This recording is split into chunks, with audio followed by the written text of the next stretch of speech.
The patch dropped, our predictions went through, the tier list went through, so now all that's left to do is to let you guys know exactly who you want to be picking up and playing on this patch. And you might be thinking, why is this a good idea, right? What if Riot just, nerfs a champion that they buffed into the floor? Now, while it is true that certainly has happened in the past, it doesn't happen that often. That's something that Riot Games generally tends to do right. And after all, if these champions are strong and not that hard to learn, why not pick them up and just get yourself a bunch of wins? Without further ado, smash that like button, destroy the sub button, and let's jump right in. As always, mid lane is gonna be the leader here, and let's knock it out of the park with the first pick we're showcasing. Diana has been strong for 5 patches now, literally 53% win rate. If you aren't picking her or you aren't banning her, what are you doing? Come on, nothing has really changed, her runes are still very similar. So let's just run those down and get them out of the way. You're looking at Conqueror, Presence of Mind, Alacrity, Coup de Grace, Taste of Blood, and Ravenous Hunter. No real surprises there in the rune department. That's pretty much been her standard build for 3 patches now, and she's had 5 patches of really amazing strength. Let's run it down first and then explain the important pieces afterwards.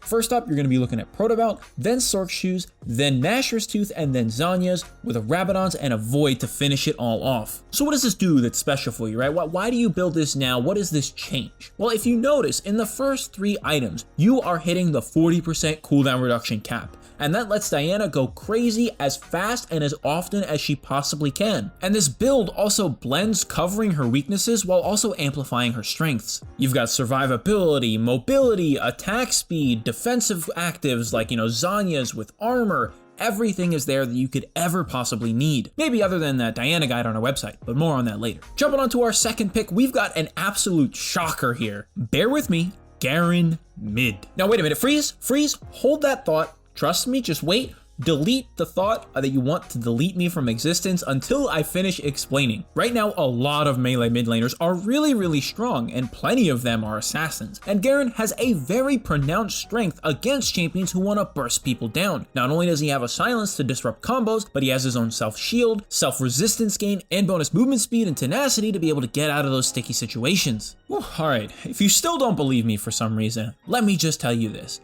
Garen is the highest rated mid laner in the world when you're looking across all ranks, and even when you turn things up to platinum and above, he's still the second best. I don't know about why he's good, let's look into the build. For runes, it's a little bit different than top lane. You will still be taking Conqueror, Triumph, Tenacity, and Last Stand. However, in the Resolve tree, you're looking at 2 different runes. You want to take Demolish and Bone Plating. This strengthens your trades and your pushing power. Normally in the top lane, you can afford to take a more slow-paced scaling rune, say like Overgrowth or even Conditioning, but here that's not the case. Then for items, you want to go Triforce, Berserker Greaves, Phantom Dancer, Deadman's, Spirit Visage, and round everything out with a Guardian Angel. This will give you great damage, more mobility than you might think, while still being deceptively strong and tanky. The last mid champion we're covering right now is gonna be Echo. And Echo's a champion who's been kinda ping-ponging back and forth between jungle and mid for like 6-7 patches now. But at this point, he is performing way better in the mid lane than he is in jungle. While there are a few changes in the runes and items, most of the things are pretty standard. You're going to want to take Dark Harvest, Sudden Impact, Eyeball Collection, Ravenous Hunter, Magical Footwear, and Cosmic Insight, with your items being Protobelt, Sorc Shoes, Lichbane, Rabadon's, Zanya's, and then wrap it all up with a Void Staff. If you happen to feel like you're not really going to benefit from having the free boots, then feel free to swap that out for perfect timing so you get yourself a stopwatch. That way you have a defensive option earlier on in the game and can build that straight into a Zanya's. You might not have thought about it before or really even noticed, but a lot of runes are kind of optional, so to speak, on a lot of champions, and you could swap them out here and there if you feel like you're going to need one over the other. Most people just kind of default to building the same thing every single game with the same runes every single time, but that's not always the best move to make. And to figure out exactly what the best move is for each game that you're going to play and get even more in-depth information than I can give you right now in this video, make sure you go check out our website, GameLeap.com. Seriously guys, there are so many guides up there on literally anything that you could ever want a guide on. And if by rare chance I'm a liar and there's something up there that you know for a fact is important and we don't have a video on yet, let us know. We always want to make more and better content with you guys with all of our challenger level content creators. That way we can give you guys the best edge to win your games. And before you guys happen to call me a liar because you're like, hey man, Ace, what are you talking about? There's no guides on, this champion. Let's say, oh, perfect, Diana, well, the first champion we covered here, right? Okay, true, you got me there. But hey, I'm not about to lace up some clown shoes, put on makeup, and read off of the League of Legends Wikia page for 30 minutes and call it a guide. We're making the good stuff for you guys. And before I take these clown shoes off, let's all jump in the car and get in because Kled is charging with us straight into top lane. With a very clear shift to a tankier meta, Kled is going to excel. There's not a lot of burst to dismount him and kill him as soon as he dismounts as there would be otherwise, right? And when you're able to take Conqueror, Triumph, Tenacity, Last Stand, Transcendence, and Gathering Storm without having to worry about getting poked out of lane super hard or 100 to 0'd off of an all-in with a jungler gank, then your life is so much easier. Oh yeah, and then I happen to forget to mention that he's an absolute tower dive god either on the offense or the defense side. As for the items that you want to take on Kled, make sure that you rush a Tiamat before picking up anything else in lane. It just helps him so much with his wave clear. And then you can grab a Black Cleaver, get your boots, either tab your Merc Treads depending on the enemy team, and then finish out that Titanic. Oh yeah, and don't forget, Titanic is an item that got buffed recently, so thumbs up there for the Kled. On top of that, you can go a Death Stance after that with a Guardian Angel and then a Sterix or a Maw depending on what type of damage the enemy team has. Chances are if you ended up buying Tabbies and Guardian Angel because they had a lot of physical damage, then maybe a Maw with that Magic Resist and Magic Shield will be a better choice. Little hidden tip here for you too, Maw of Malmortius triggers when you hit 30% health, which means that more often it's going to apply a shield when you're dismounted, meaning that you're going to have way better chance of surviving after that point. Sterix will just pop whenever you take a certain amount of damage, and that can easily be before you get dismounted. And then, you know, if all the power's gone by then, well, you just kinda tucker out and die. Our second pick in the top lane is going to be Maokai, and this is a champion who's been performing surprisingly well out of basically nowhere. Like, yeah, sure, you know, he's an okay pick into some of the random poke mages that would be played top lane. You know, like, he's okay into Cassiopeia, because if I was passive work, sure. But other than that, he wasn't really spectacular. Bomby Cinder buffs definitely helped him, and with some other nerfs here and there coming into play,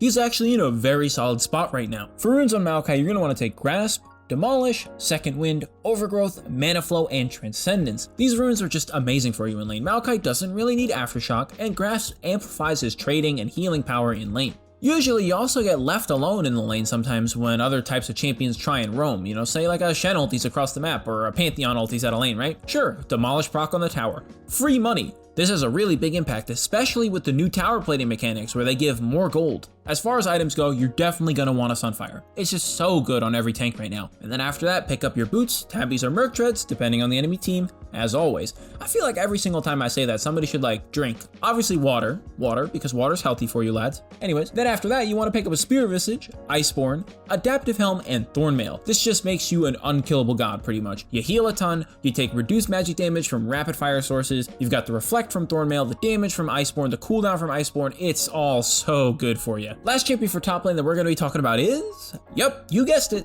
Garen. Yep, he's coming back again. He's not only good in mid, but he's good in top lane too. Let's just highlight the runes and items so that you can get going on your Damashian rampage. You already heard everything you needed to know earlier when we mentioned him in mid. For runes, you're going to want to take Conqueror, Triumph, Alacrity, and Last Stand, with Conditioning and Unflinching. You notice that here we have Alacrity instead of Tenacity, and you make up for that with Unflinching. Anytime you have Summoners on cooldown, you're going to have a similar level of Tenacity, and you could always fall back on your W if you're good enough to time it. For items, it's the same old, same old. You want that Triforce, Berserker Greaves, Phantom Dancer, Deadman's, Adaptive Helm, and Guardian Angel. And if you didn't know the first time, well, now you know. And here comes my favorite segment, the Bush Boys. Sorry, I just had to get that out of my system. Anyways, moving on. First jungler we're going to be talking about here is Trundle. Let's run down the loadout, right? Conqueror, Triumph, Tenacity, Coup de Grace, Nimbus Cloak, and Water Walking. Those are your runes. Pretty standard stuff there, but a lot of people have been shifting away from Resolve into Sorcery for the extra movement speed that it brings. The value from Nimbus Cloak on like a blue smite is really huge.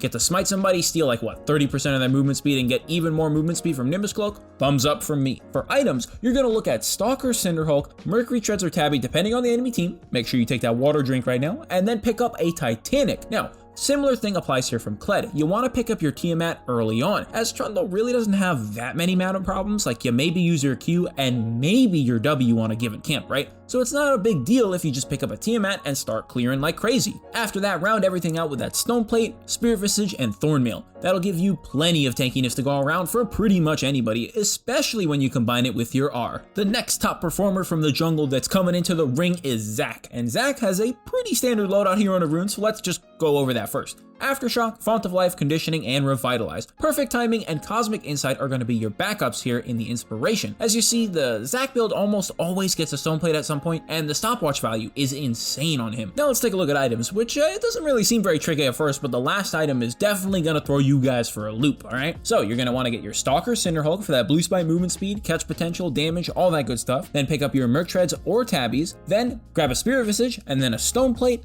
Thornmail, and then wrap it all out with a Liandry's. Now wait, hold on. Again, hold your pitchforks, please. One moment. Here's the thing, right? Zac gets a ton of health, and buying something like, let's say, an Adaptive Helm, last item, might be good in the case that, say, they have like a Cassiopeia on their team. But really what you would have wanted to do is replace your Spirit Visage with the Adaptive Helm, because the amount of value that Liandry's brings to Zac, who has excellent damage, low cooldowns, and AoE on basically every ability, is just phenomenal. The amount of benefit that you get from building literally any other item in that scenario just pales in comparison to the raw value that having that Liandry's can bring. Alright, let's wrap up the Bush Boys here with one of my personal favorite champions, Warwick. And as you're gonna see, we're not talking about none of that weak sauce Aftershock stuff. We're going Press the Attack, Triumph, Alacrity, Coup de Grace, Celerity, and Water Walking. And then for items, you're looking at Stalker Cinderhulk, Merc Treads or Tabby, Titanic Hydra, Deadman's, and Spirit Visage with Asterix to round everything out. Alright, we rolled everything out there. Let's roll it back up and go over some of the stuff that we just talked about. All the precision runes are pretty standard. You might think Alacrity's pretty crazy, but the attack speed is very necessary for your clear to be as fast as it could possibly be. And so only take Tenacity if you really need it and you're not going to be able to buy something like, say, Merc Treads or Asterix. Then as for the sorcery goes, Celerity and Water Walking, you might be thinking, whoa, hold on, Ace. Celerity is pretty troll, like that thing is awful, right? But no, actually. Think about Warwick's W and how much movement speed that gives him. The added mobility can be the difference of you catching somebody and not catching somebody, and that's why you take it along with Water Walking for the power that brings. As far as items go, nothing's really crazy other than the fact that you take Cinderhulk. Thanks to the Cinderhulk buffs, it actually has a pretty good application for Warwick, as he has two different forms of CC that don't have terribly long cooldowns, and he could easily proc it in most fights. Warwick is one of those champions where either Cinderhulk or Warriors, any of the two jungle items, or even three really, could be good options, so it's kind of tricky, but right now Cinderhulk is looking like the best. Alright, the Bush Boys are wrapped up, let's head out of the jungle and into the bot lane. And honestly, as much as we'd like to give bot lane their fair share of time, let's face it, Senna and Miss Fortune have been the top 280 carries for literally 5 patches now. Just look at this image. Right now, Senna counters pretty much everybody. Makes sense, right? Senna has had some shaken up here with some new strategy developments, as we have talked about, and I'm sure you guys have definitely heard about fasting Senna, but only really do that if you have a duo, but if you don't, nothing's changed. Let's just rapid fire down the build for Senna. So you're looking at Glacial Augment, and then Magical Footwear, Biscuits, Approach Velocity, Presence of Mind, Bloodline, and items are going to be Mirror Mana, Swifties, Duskblade, Edge of Night, Rapid Fire Cannon, and Infinity Edge. Literally, same thing, like 6-7 patches straight. As soon as she's been released, she's been super strong, whatever.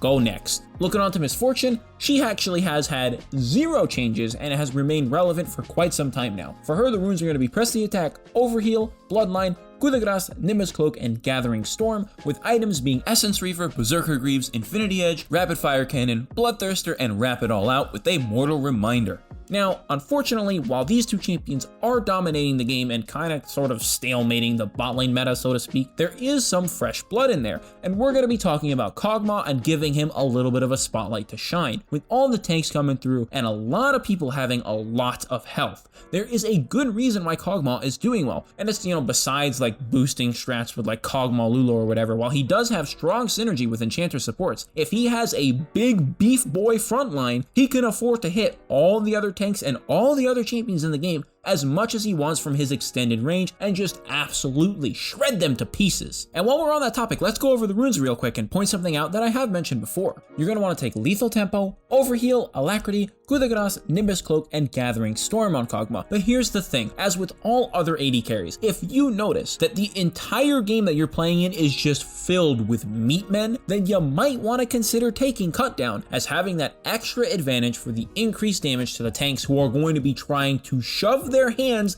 down your throat can be the difference between you out lifestealing their damage and killing them and you not. As far as items are concerned on Kog'Maw, nothing here has really changed since the last time that he actually saw a substantial amount of play. You're going to look at Blade of the Ruined King, Berserker Greaves, Rage Blade, Renan's Hurricane, Wit's End, and Frozen Mallet. This gives you a great blend of shred, some crit, some magic damage on top of the magic damage that you already have in your kit, and some survivability in the form of a 700 health meat mallet buffer. Alright, now that we've kind of speed ran through the 2 most broken AD carries who have existed as their broken state for like 7 patches now, and also highlighted one of the new up and comings in Kog'Maw, let's move on to support. Our second 2-time hitter on this video coming back to shock people in support is Maokai. And again, wait, before you relight those torches from like 10 minutes ago, hold on, wait, please let me explain myself. I am not a witch, I promise. Maokai is actually one of the highest win rate or the highest win rate supports until you hit like mid-diamond worldwide. And even when you do hit that point, he's not performing miserably, like he's actually doing okay. Having a 53% win rate at the bottom and then, you know, tracking up to like 51%-ish at the highest of the high ranks, that's pretty good. All right, let me bark out these runes for you. So you got Aftershock, Font of Life, Bone Plating, Revitalize, Biscuits, and Approach Velocity. So what do these do for you, right? All right, first of all, Approach Velocity is very good on Maokai because it allows him to get to CC'd allies quicker, which means that he can peel people way easier than most other champions could. And on top of that, whenever he has a sapling go and slow somebody, he gets bonus movement speed to that. So he can just chase down people who accidentally walk into a sapling that's hiding in a bush somewhere. And that's really, really powerful because it gives him incredible objective control. And you know, of course, it also helps in side lanes and even protecting flanks. And so when you think about these strengths, let's just go over the item build and see why that works even better than it would before. So you're going to want to pick up Relic Shield as your first item, then go for Mobies, Stoneplate, Visage,